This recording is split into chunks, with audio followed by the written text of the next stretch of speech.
Good morning. We're going to give Jeff a break. Today you got Mark with Ferrari FXS, and we're going to be back working on this 2005 Ferrari F430.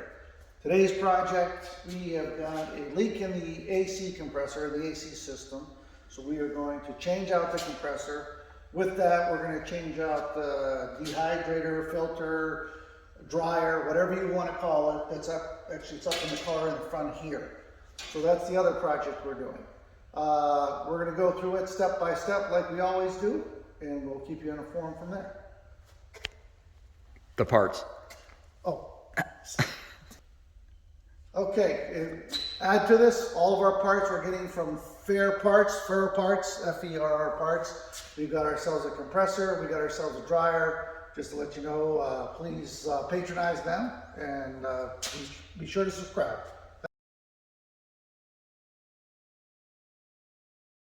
Okay, so back to this project here. First thing we're going to do is remove the filter dryer. How do we get to it? It is actually located about this spot right here.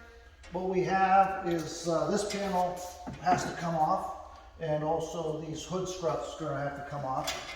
And every one of these bolts here is a 4 millimeter, which is this guy, a 4 millimeter Allen. These two are 13 millimeter. We'll start working on that project and move forward. Okay, we're back on it. We figured out that we do need to remove this wiper. We think we can leave that one there, at least for now. But this wiper, because this panel is underneath it. So we're going to remove this wiper. It is a 13 millimeter. And then we're also going to remove these two and these two, which will release the hood strut so we can pull the whole panel out. Those are also a 13 millimeter. Well, here I am tucked in the front bay of this F430, and right here, thanks Jeff, we're looking at the dryer itself. I think they're 8 or 10s. We'll figure it out here for sure. And if you can see, I don't know if you have a light, but right down in there is a clamp that's holding the whole dryer in place. Here, let me get that. Yeah.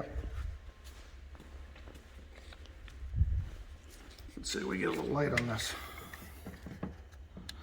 Okay, right there, you see it looks like a 10 millimeter that's holding this dryer in place. And then these two are just the top part that we'll remove and then put the new one back in. So I'm going to get a 10. I'm going to think the other one's maybe 10 or 8. I'm not sure yet. But we'll let you know, and we'll get this thing out of there. Okay. And then you can kind of see what we did. We have everything off. There's our wiper. Everything else is dry. When we pulled this off, these looks like little drain tubes that go out. I had to remove them as they look like they're kind of locked in place. Yeah, they're just attached. Here's the panel removed, and they're just attached on the back side right here. They're just like a slip fit on both sides. So anyway, this is the panel. The seal here just needs to be reinstalled. No big deal. Other than that, we're going to work on getting this other piece out. And here is the new pieces that we're going to install. The new compressor and the dehydration filter. So, and then the wiper here. But anyway, we're going to go ahead and do that. Mark's going to get in there and start digging. So, there we go. All right. Okay, we've got the dryer installed. A couple things I'll tell you. These are 10 millimeter bolts that come out of there, 10 millimeter heads. Here's a light. You can see it. You see the little bit of an angle. You have to cock it this way. I'll call it a little bit, just so you can clear that hose. And we'll probably mess with it a little bit more to make sure we don't have anything rubbing. But right now it looks like we're good. We've lubed up the O-rings, put the dryer back and installed it. I think what we're going to do is put the compressor in next and then pull a vacuum and see if our system all holds. Anything you want to add, Jeff? I don't know. We'll just probably go ahead and put this back together. Hopefully we're going to be all right with it. I don't see why we should have this off. Hopefully we don't have a leak. If we have a leak, we'll have to take it back off. But we're going to go. I got confidence in Mark's work, so we're going to go ahead and put this panel back on just to get it out of the way so it's not in our way. So, all right. we'll go ahead and do that. And like I said, we'll hit the compressor next. We'll show you the completed project here in a few minutes. Thank you. Okay, so now we're going to work on taking the compressor off. First thing we got to do is remove the serpentine belt. Now we've done another video on this, but we're going to talk about it again. You got this tensioner right here. It's a 15 millimeter bolt. I'll try to use in my hand. This one it's a 15 millimeter, and we're going to do is rotate that counterclockwise to loosen the tension on the belt. Once we do that, we'll remove the belt, easily release the tensioner, then we will have access to the compressor. Now that the belt has been removed, we're going to take off the compressor. I'm going to take off the electrical connector itself, probably release this, and then there's a few bolts. I think there's one, there's two, and then we're gonna have the lines, but I'm gonna do that once we drop it. It should give us a little better access to grab that top, I call the AC lines themselves bolt.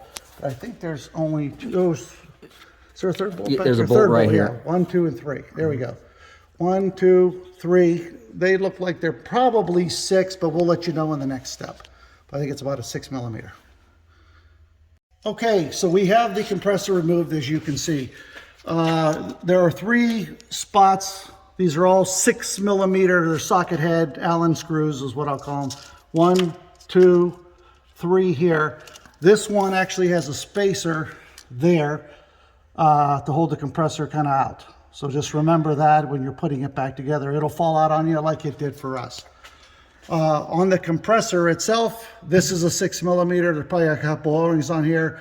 I've already started to loosen it. It was actually not on very tight, but hopefully it was sealing. But we don't know. We know there's a leak in the compressor itself. We had a leak through the shaft here. So hopefully everything works out in our direction. But we'll move forward. All right, so I took the little block off. As you can see, there's a couple O-rings in here that we will replace. I'll try to see if I can grab them off quick enough here without damaging anything. Here we go. But we'll replace, that's one of them. They're metal with a little rubber O-ring. There we go. That's number 2. And I have a set of these. Hopefully I got the right ones. We'll clean this all up and reinstall the new compressor. And we took our new compressors on the desk over there. Jeff, you want to take a walk? Yeah, sure. I don't think I missed anything. So this new compressor with the fancy silver arms here, everything looks identical. It all matches up. So I think we should be good to go. Jeff, All right. You want to add? No, that's it. Like you said, this other one has had problems in its past life. It is, like I said, it was leaking out the shaft here. You can see on the bottom it had like a little oil residue. And this thing here was a rebuild. I mean, you can see because some of the fasteners are painted. Like, for example, you can see that bolt there on the one we removed compared to the one that we're installing. It's nice brass looking. So this one here has had some issues in its past life. So hopefully he's had some problems with the AC system going low. So hopefully changing this compressor this time will eliminate his issues. And just to add to that, when we took the system, when we checked the pressure, there was 0 on it. So it was totally leaked out. That's why you guys didn't see us check it down, because we knew it was at atmospheric pressure. So there was no need to draw down the system prior to us breaking into it. Absolutely. In case you guys have some questions on that. All right, we'll continue on. Okay, after a little lunch break, we are back on project. So what we did here in our new this is our new compressor. Our new compressor, I have drained all the oil out. The first thing I did, because we want to do is make sure we put 265 cc of PAG 46 oil. So that's what we are putting in here, is 265 cc as per the manual. And we will put it in the compressor, and then we will install it. Anything else, Jeff? No, that's it. Okay, we got the compressor is serviced with oil. I am now lubricating the O-rings. I already put one in, and that's the other. These are what we're replacing. Here, Jeff, I'll give you a shot. But those are the old ones. This is the big one that matches. The other one I've already installed. They're just kind of looks weird because they're sitting in a cap. They're in a cap, right? I'm With sorry. oil. Yeah, I'm just soaking them right now. Let's get it out nicely.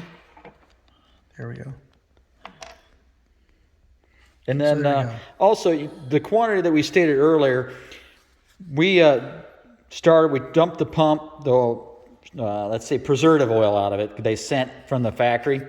The oil that you enter may vary a little bit because there might be some oil trapped in the system.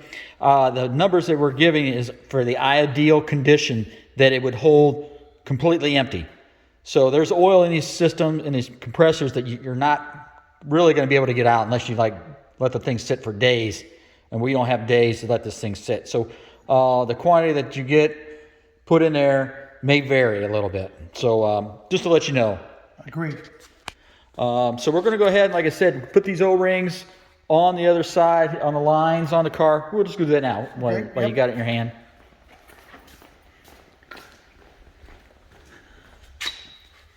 Here's on our block here. We actually had this all tied together with an airbag or a bag, so we wouldn't get any extra moisture in the system.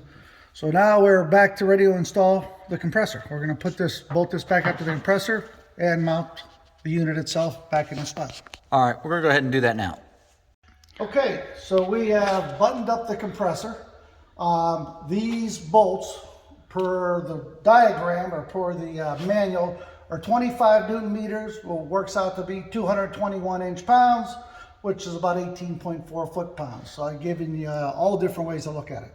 25 Newton meters, that's what the book actually calls for. So we're bolted up there. We did put the belt back on, as you can see. Everything's kind of lined up, verified and checked that. All of our straps are the way they were. This is just a little holder to keep the wire taut. Our connector is back on. Everything looks like it's good to go. Next step, I think, is to pull a vacuum and see if we hold. All right. Moving on. Okay, we're back on it. Currently, you can hear it in the background. We've got a vacuum pump on the system. There's our connection points. Currently, you can see we're pulling. It looks like we have a pretty good vacuum going. We're about 26. We just started. We'll run this for at least 30 minutes, just kind of see where we stand. But we're doing good here. So far, it looks like we're holding a vacuum. And by the way, just to let you know, we took this panel off. We weren't sure exactly where the dehydrator was, and this looks like somebody was in there before. We did not do this with the styrofoam, so somebody was in there before it went to one spot. But right now, we're moving forward. It looks like we're holding very well with our vacuum. So far, so good. Okay, we're back. So we vacuumed the system a little bit over 30 minutes. We actually checked it around 5. And right now, you can see I've sealed everything up. Everything is holding. Those valves on the manifold are closed, as is the valve on the pump. Not that that matters because we're good. But we are holding, and when I checked it earlier, it was also holding. So I think we're actually ready to start to fill this system. What else can I bring up? I think that's about all. We're good to go. Like I said, we can service today. Today's kind of a cool day. It's like 50-some degrees. Ideally, when you want to do this, you want to do it on the hottest day possible. So, I mean, service it today, verify the system hopefully works, because before the pressure was so low, the compressor wasn't even turning on. Because it was atmospheric. So we should be able to get enough pressure in it today and get the system working, and then we may have to come back on a warm day and top it off.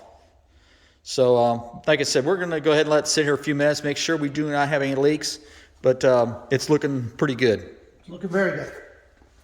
Thumbs up to us. Okay, we're back on. So what we ended up doing is we actually installed the R134A. We filled the system, and we did it with the car running. The car runs, and we're getting, this right now is just our equalization pressure. But when we're running, we're probably in that 200 pound or 200 PSI range on the high side, 30, 35 on the low side. Give or take, probably a little bit lower than that right now. But this is our equalization pressure, so we're at 60. The air conditioning is blowing cold, and it's constantly on.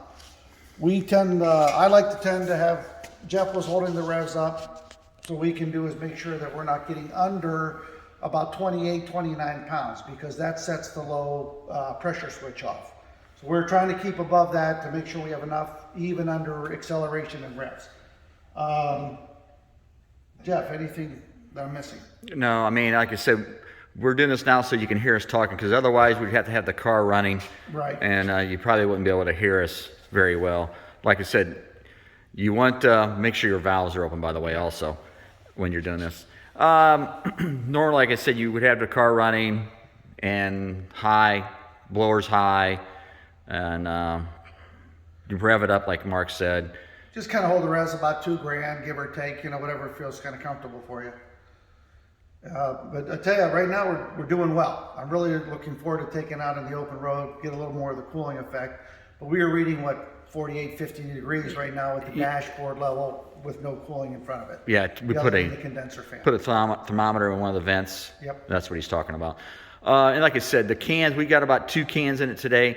And as the temperature increases, it's going to vary, but the system should hold about 2.5 cans approximately. Yeah, like I think they call 750 grams plus or minus 20, was it? I think it was plus or minus 20. So that's what the system calls for. We're a little bit under that at this point, but I kind of like where the system is running. So other than that, we're going to really, at this point, we're really done filling the system. Like I said, it's probably going to need a top off once it gets hotter, but you know, we can't simulate that. Like I said, if it comes back low, like I said, we'll have to hit it again. But other than that, we're pretty much done with the servicing of this.